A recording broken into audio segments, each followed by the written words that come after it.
Jelang lawan timnas Indonesia, penyerang Vietnam dalam kondisi buruk. Timnas U16 disodori 37 pemain diaspora. Timnas Malaysia segera diperkuat penyerang ganas dari Liga Belanda. Stefano Lillipali beri tekanan ke Shin Tae-yong.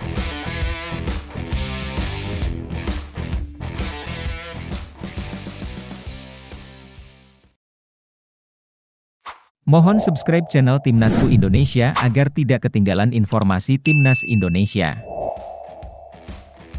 Jelang lawan Timnas Indonesia, penyerang Vietnam dalam kondisi buruk.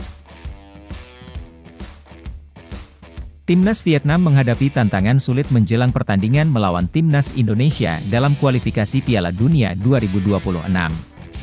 Para penyerang Vietnam tengah mengalami penurunan performa di liga domestik, memberikan pelatih Philippe Troussier keprihatinan serius. Pertandingan antara Vietnam dan Indonesia akan berlangsung pada matchday ketiga grup kualifikasi Piala Dunia 2026 zona Asia, di Stadion Gelora Bung Karno pada 21 Maret 2024. Meski Vietnam membutuhkan kemenangan untuk memulihkan citra setelah kegagalan di Piala Asia 2023, kondisi pemain depan mereka menjadi fokus utama. Nguyen Tin Linh, yang mencatatkan 2 gol ke gawang Indonesia di Piala AFF 2022, tidak dapat menghindari sorotan. Cedera sebelum Piala Asia 2023 membuatnya absen, dan performanya bersama Binh Duong di Liga Vietnam musim 2023-2024 kurang memuaskan, hanya mencetak 2 gol dari 10 pertandingan, tanpa gol dalam 2 laga terakhir. Nguyen Van Toan, dengan 2 gol dari 9 laga bersama Nam Dinh, dan Pham Tuan Hai, pencetak gol satu-satunya ke gawang Jepang di Piala Asia 2023, juga belum menunjukkan performa impresif dengan hanya mencetak 2 gol di Liga Vietnam bersama Hanoi. Meskipun pemain utama mengalami masa sulit, pelatih Philippe Troussier masih memiliki opsi lain. Nguyen Quang Hai, dengan 4 gol dari 8 pertandingan bersama Chong An Hanoi, dan Bui Hoang Viet An, bek tengah yang telah mencetak 4 gol di Liga Vietnam, menjadi alternatif yang bisa dimanfaatkan untuk menghadapi Timnas Indonesia.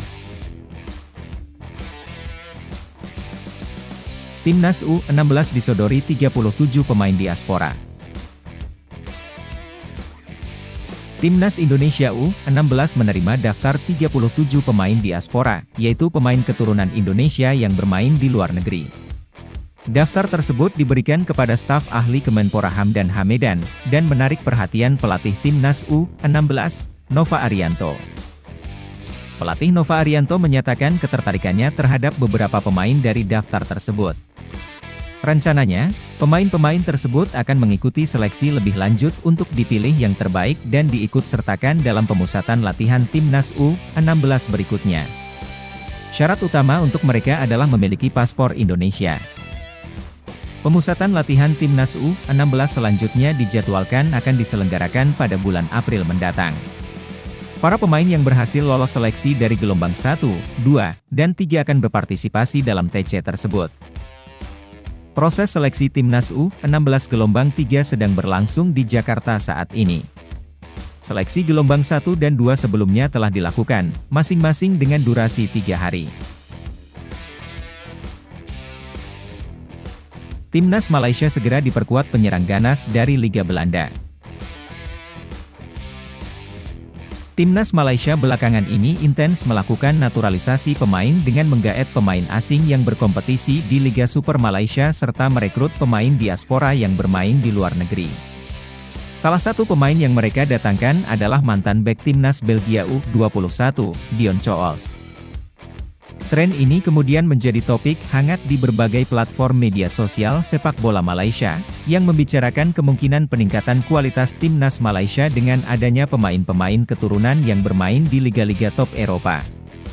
Mereka terlihat berusaha tidak ketinggalan dengan langkah Ketua Umum PSSI, Erick Thohir, yang juga aktif dalam menggaet pemain keturunan. Namun, Malaysia tampaknya tak ingin kalah dengan Indonesia dalam persaingan ini. Kabar mengenai potensi naturalisasi Ferdy Druij, penyerang PEC Zwolle yang bermain di Liga Belanda, menjadi pembicaraan serius. Jika berhasil dinaturalisasi, Druij dianggap sebagai tambahan yang berharga untuk Timnas Malaysia, mengingat reputasinya sebagai penyerang yang tajam. Ferdy Druijs telah mencetak 5 gol dari 15 pertandingan musim ini di Liga Belanda bersama PC Zwolle.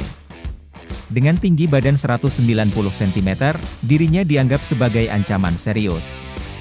Meski Presiden Federasi Sepak Bola Malaysia, Dato' Hamidin Mohamad Amin, mengatakan belum ada rencana resmi mengenai naturalisasi pemain keturunan, tetapi kemungkinan strategi ini dijalankan dengan diam-diam tidak dapat diabaikan. Stefano Lillipali beri tekanan ke Shin Tae-yong. Gelandang Borneo FC, Stefano Lillipali, menciptakan tekanan bagi Shin Tae-yong dalam penyeleksian pemain timnas Indonesia untuk kualifikasi Piala Dunia 2026 bulan Maret ini. Meskipun bukan gelandang favorit Shin Tae-yong, Lillipali menunjukkan performa mengesankan di Liga 1 2023-2024. Pemain berdarah Indonesia-Belanda itu bahkan menjadi pencetak gol terbanyak hingga pekan ke-26 Liga 1 musim ini. Dalam 26 pertandingan, ex-pemain Bali United tersebut telah mencetak 11 gol dan memberikan 16 assist.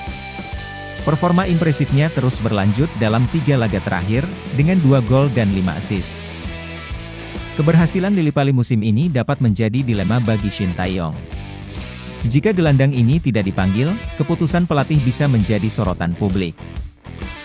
Meski demikian, meski Shin Tae-yong sebelumnya menyatakan bahwa Lillipali tidak sepenuhnya cocok dengan gaya permainan timnas Indonesia yang lebih mengandalkan fisik, kemungkinan besar gelandang ini tetap akan mendapat tempat di skuad.